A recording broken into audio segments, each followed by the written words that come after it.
Are you ready, podcast? Time to demonstrate. Rachelle Logan, the etiquette queen, teaching us all how to thrive in the scene. Etiquette queen, she's on the scene. Professional development, living the dream. Public speaking, bridging the gap. Success is a journey, ain't no looking back. Knowledge is power, that's the truth. Learn it from the best.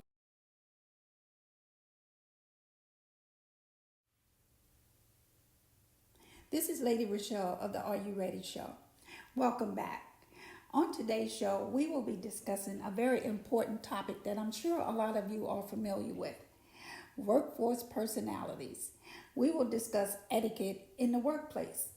I have my daughter Diana here with me, who currently works in the corporate America, and she has some ideas on what she has seen and what I'm sure a lot of people have had to experience.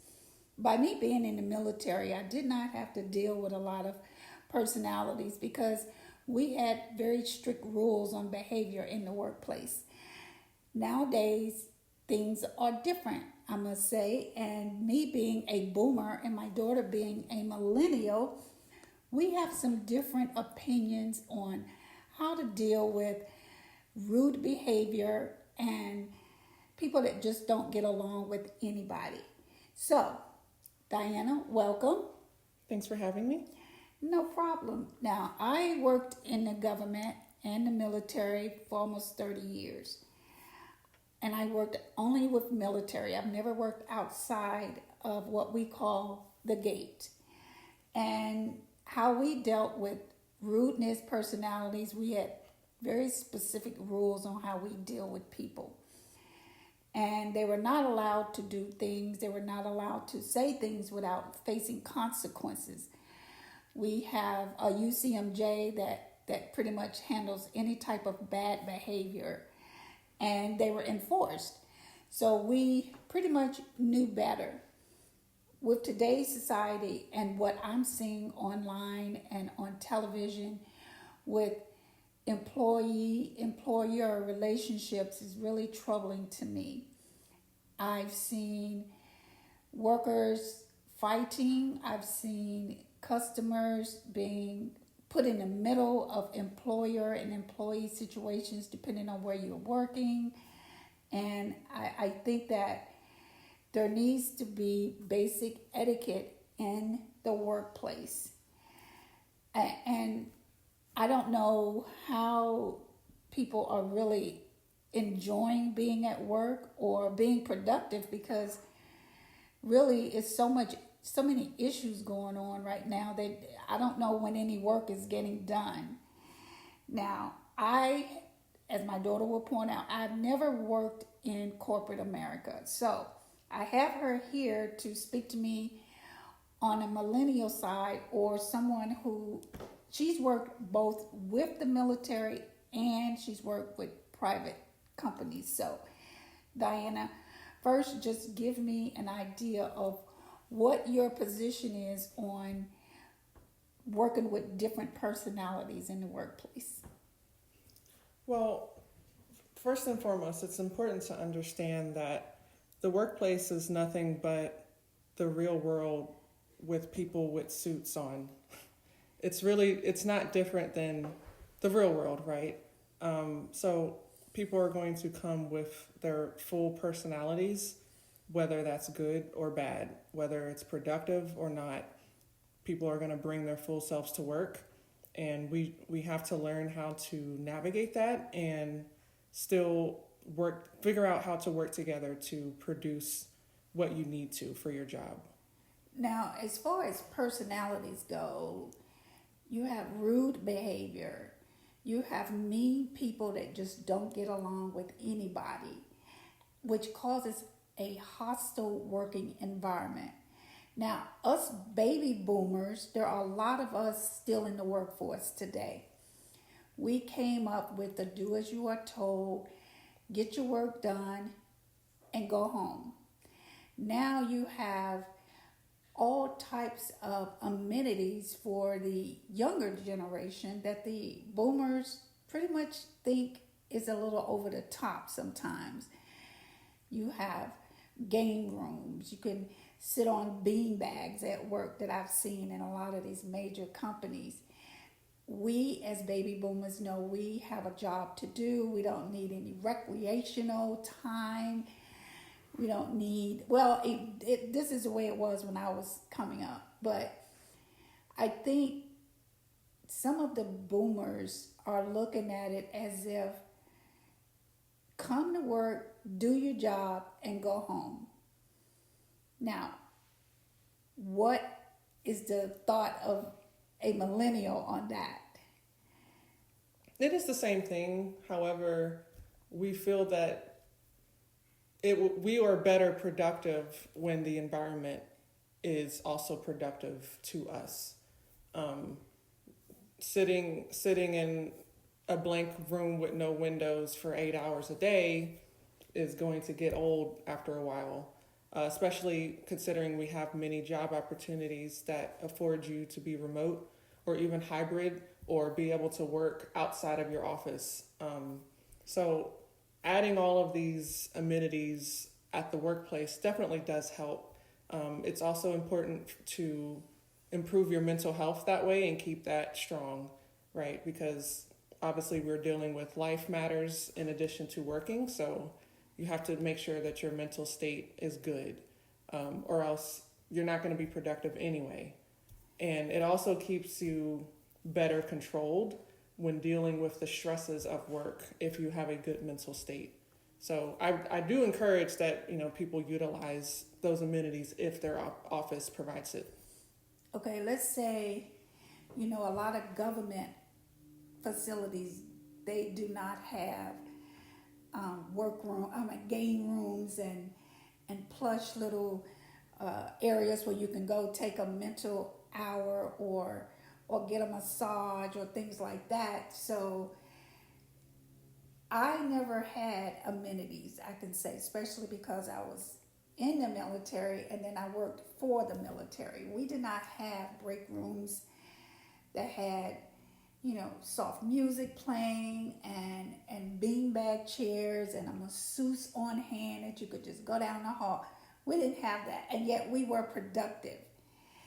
The issues came in when, I'll say, some of the younger people came in who are so entitled that they feel like the only way I'm going to work 8 hours is if you give me a 1 hour lunch, 2 breaks where I can go get massages, an opportunity to sit with my coworkers, and you just wonder in 8 hours how much work is actually being done. Now, I know that some people are just flat out meaner, and I'm sure it's most of the older people that probably could be considered rude or whatever because they're just not used to having to stop a meeting or whatever because someone's getting tired or they just don't want to hear it and they just don't want to believe what's going on. So my question to you is,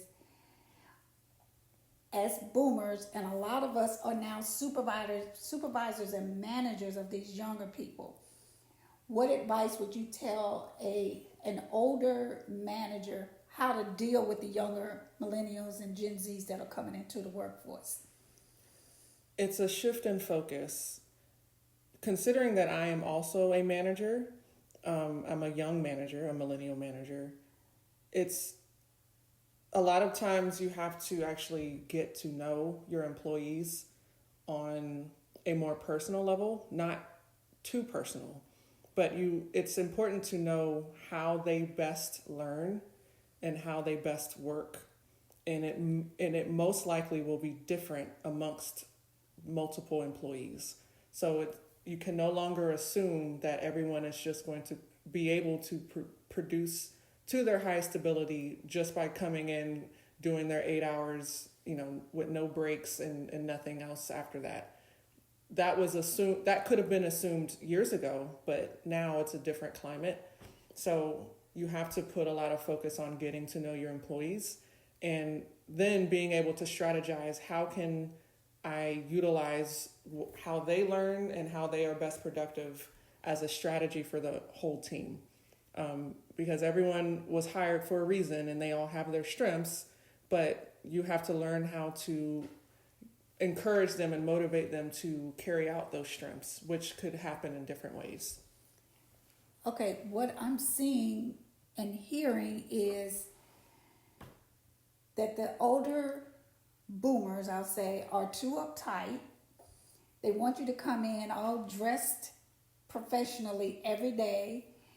I never got to experience casual Friday or anything like that, but I'm on the internet, I'm watching the news, and I'm looking at the disagreements in the workplace, and they're getting worse and worse every single day. It's always something. It's the hair, it's the dress, it's the makeup, it's the way a person talks, it's the way a person eats. I mean, we had to put up with a lot back in the 70s and 80s and 90s, I'll say, when we knew that the only way we could feed our families was to work. We didn't come in with a lot of baggage, and if we did, we left it at the door of the building. And there was not a lot of time for complaining. We did what our job told us to do, and we went home. And even the people that I am training in public speaking and media training now, they were sent to me because they did not have social skills. They didn't know how to talk to the supervisors. They didn't know how to respond to questions. And the employer thought maybe if they learned how to be social, then the work atmosphere and the climate would be better. And what I'm noticing with talking to these students and young people that are coming to me for classes is they have no social skills. A lot of them just, their faces are stuck on a cell phone, on a computer with games. And so therefore they don't know how to communicate with other people. And those that play a specific type of game has a lot of aggression. And you've all seen workforce violence in the news, so you know that people carry out the things that they see and in mass quantities.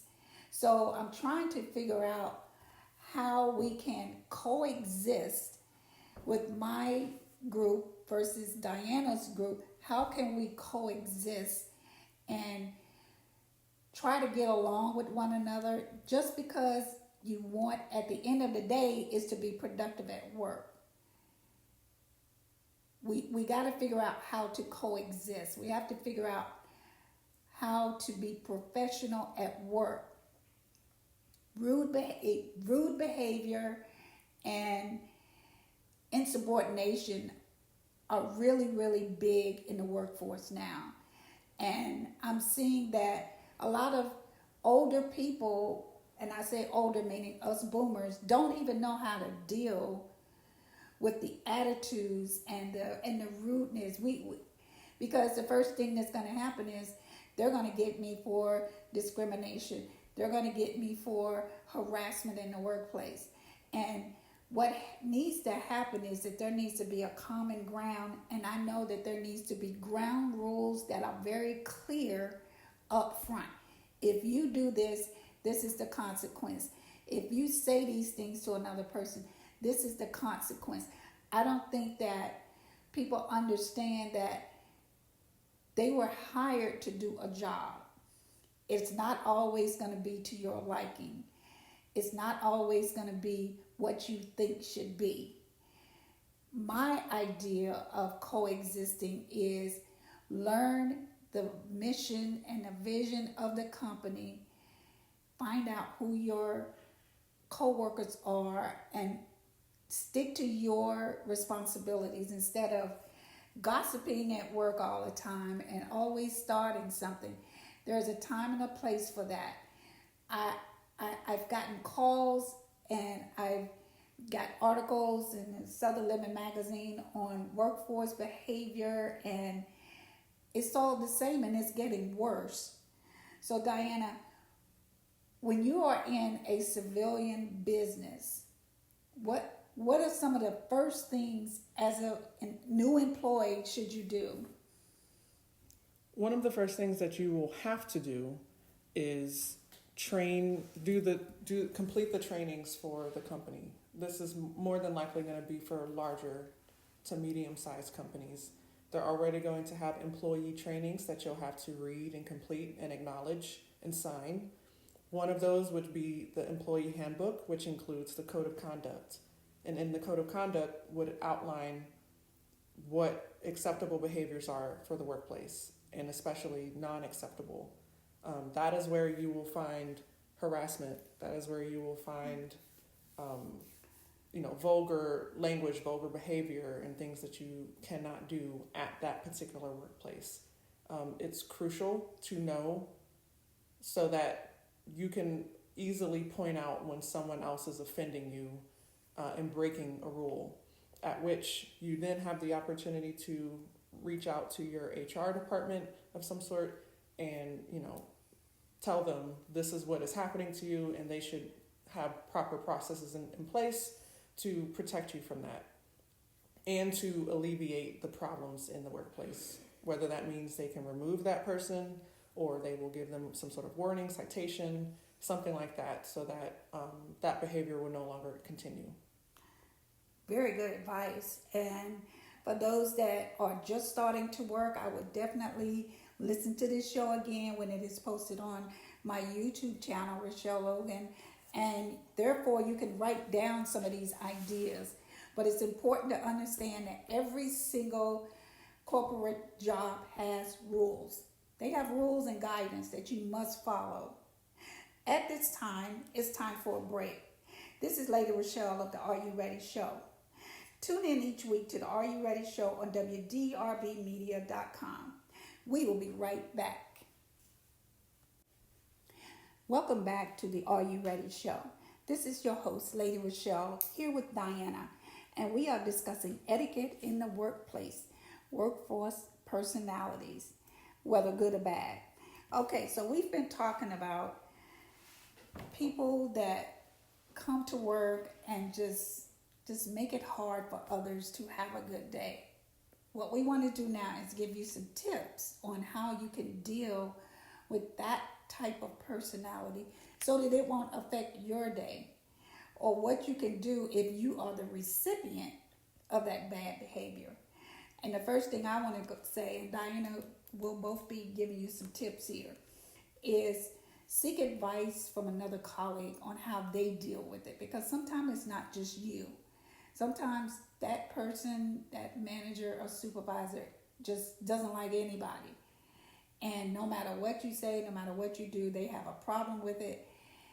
Talk to some of the ones that's been there a while, because they have figured it out, okay? And also, don't take it personal.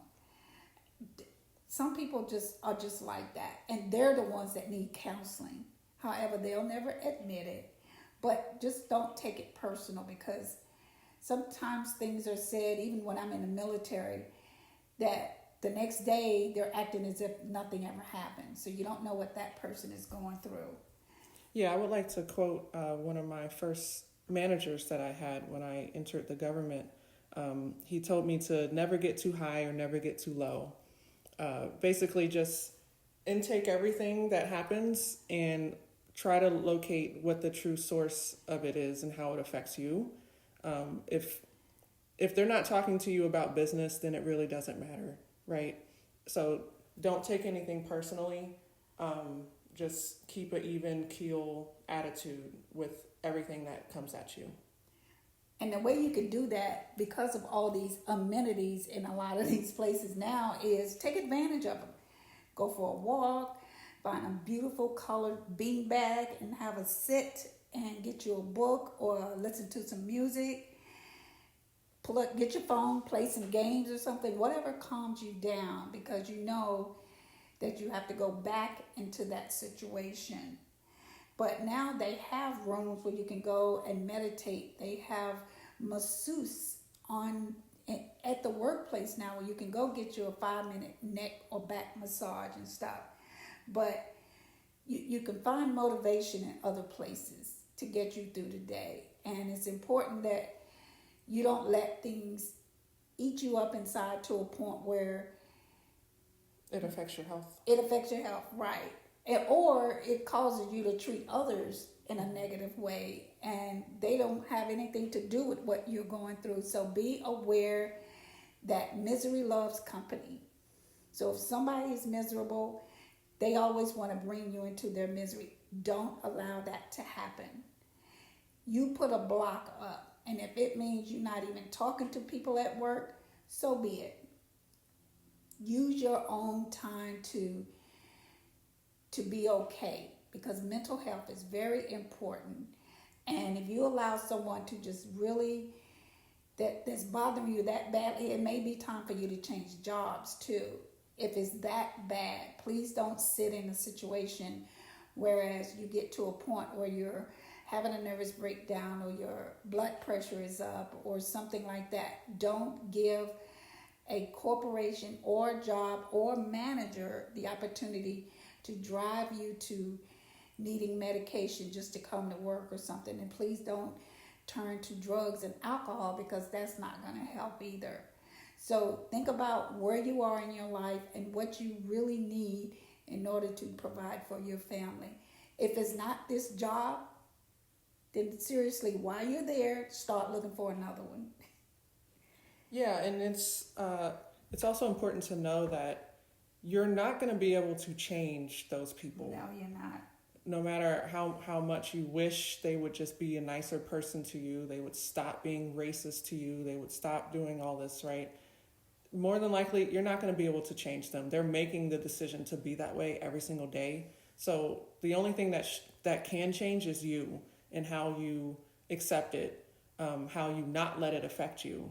And that's the most important thing. It's very unfortunate. Like, no one deserves to go through the things that people have to go through in work, but you have to understand that there are things you can and cannot change, and you most likely will not be able to change them, but you can change yourself. And it's important to, if this is, back then we worked for 30 years and they had mills and factory workers. The conditions were horrible. But people went to work and they worked there 20 and 30 and 40 years and they retired. You never heard anybody going in and shooting up a factory back in the day, but we did what we had to do in order to provide for our families. There was no, nice little room for us to go to. There was no, go out and take a walk or so. There was none of that. We went to work, we went home. But just when you walk in, sort of expect the worst. And then if you don't have a bad day, then appreciate that day. You know who people are, you know how they are, you know the things that they're going to say. So don't get wrapped up into it and be shocked if that person starts going off on y'all. They're the ones with the problem, it's not you. Just remember that. It's not you. And they have no idea sometimes why they are like they are. They have no idea. So just take it upon yourself. Take care of you first. You are what's most important. You're doing the job that they need you to do. So do your job. Keep your mental health intact. And don't let personal frustrations of someone else be the reason that you leave your job. And if that's the case, find you a better job. And unfortunately, this is the end of the show. Join me each week on the WDRBmedia.com to listen to the Are You Ready show, the voice of the community. I will see you the next time. Take care. Thank you for watching my channel. Be sure to check out my website, RachelleLoganMedia.com. You can find the link in the description. I also have an online school teaching public speaking, etiquette, and much more. I also wrote multiple books for adults and children that will teach you to become the best version of yourself. Thank you and see you next time.